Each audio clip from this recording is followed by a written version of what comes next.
Hey, I'm Chef Dave. Welcome back to, okay, what is it again? I'm never gonna get that. Hey, I'm Chef Dave, and welcome back to Butt Naked Plant-Based. Hey, I'm Chef Dave, and welcome back to Butt Naked Plant-Based. And today we're going to be making a plant-based cheese. This is our template for the day. It's a dairy cheese. It's a hard cheese, cheddar, that you can slice, but it'll melt at a pretty low temperature. And we're going to take some plant-based ingredients and we're going to make a cheese that'll act the same way. All right, so I'm looking at this cheese and I'm wondering what's going on there and why is it doing all the things that it does and how am I going to recreate that with plant-based ingredients. And so the first choice that I made, I'm gonna go with cashews that I soaked overnight. we're gonna add everything at once, but in terms of looking at it like a dairy cheese, it's like we're gonna make a cashew milk first. So this is the milk that's gonna be the basis of the cheese. And we have a couple of ingredients for flavor. We have nutritional yeast and miso, and these are, when I'm making a cheese, if I'm not gonna ferment it myself, I'm gonna want some flavors in there that have, some ingredients that have been aged. So these guys have been aged, so they're gonna give the cheese that kind of funky, cheesiness, if I can modify it with itself, but it'll give it that cheesy flavor. And then also I have some salt, I have some lemon juice for acidity, and then I have some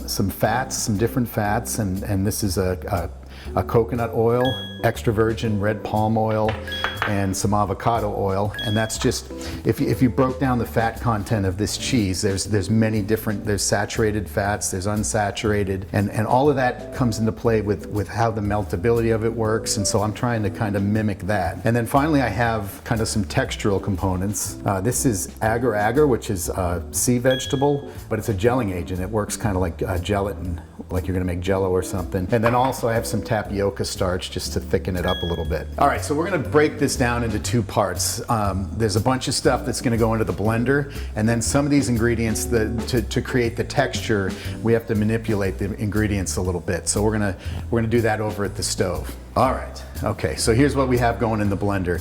And just one note, when you're working, I'm gonna tell you kind of measurements and stuff here, but again, when you're making your own cheese, once you have some experience with this, you can tweak it out and change the ingredients a little bit.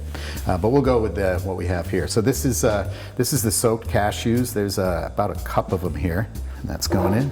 This is nutritional yeast, and it's 2.5 tablespoons. All right, I didn't think I was gonna remember these, but I got them so far. A teaspoon of salt here. A tablespoon of lemon juice, again, to give it that acidity.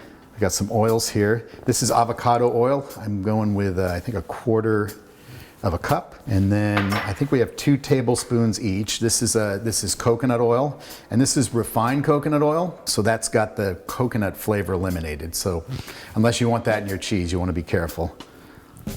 And then this is 2 tablespoons. This is extra virgin red palm oil. And this is, I know there's been some controversy with palm oil. This is regeneratively grown.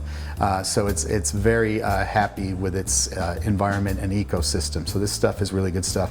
And I like this because not only do you get the fattiness that you're trying to get, but this is what I use to get the color. And honestly, I use this in like tofu scramble. It's a much cleaner way to get the color than using the turmeric. So I like to use this for color and for the fattiness. So that's what's going on with that.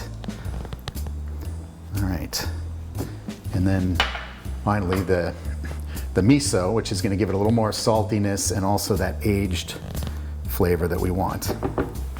All right, so this is just gonna hang out over here for a little bit while we head over to the stove and do the next step. Okay, now for the stovetop portion of the program. We have just a couple of ingredients here, but these guys are really important to the texture, why it's gonna be a hard cheese, and actually why it's gonna melt too. So this is just some water. This is 2.5 cups of water.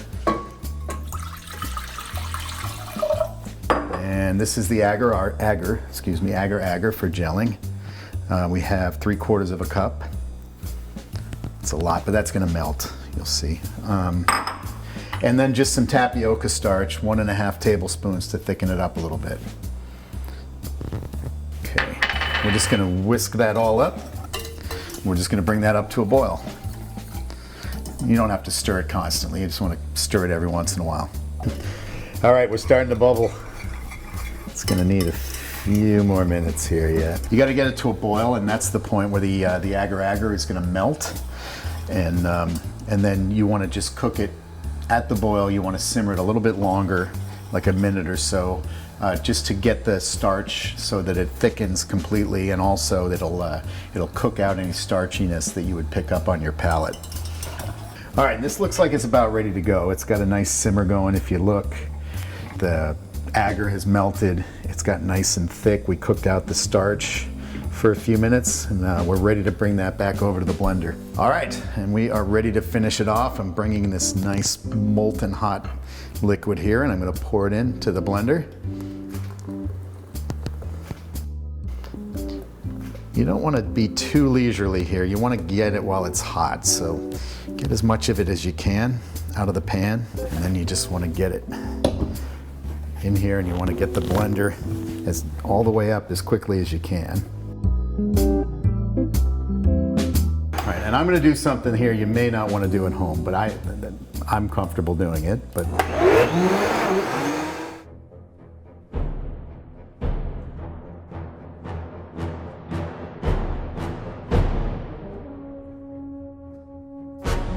probably don't want to do that bit at home. It's probably bad that I showed you that. You can stop the blender and get in there and then start it up again, so forgive me. All right, I'm just going to pour it into here so you can see. So now it's just this molten hot cheese sauce. And you can actually use this recipe. You can make a cheese sauce. You just got to put less of the agar in there.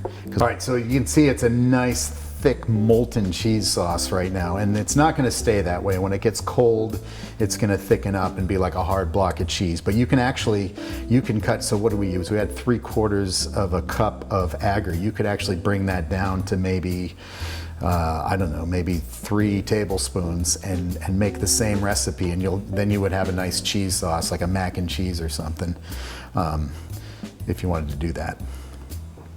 All right, I'm gonna just put this into a nice Tupperware or something, and put it in the fridge overnight, and it'll set up into that nice hard block of cheese. Tomorrow. All right, so this chilled overnight. It's ready to go. Let's see what we got here.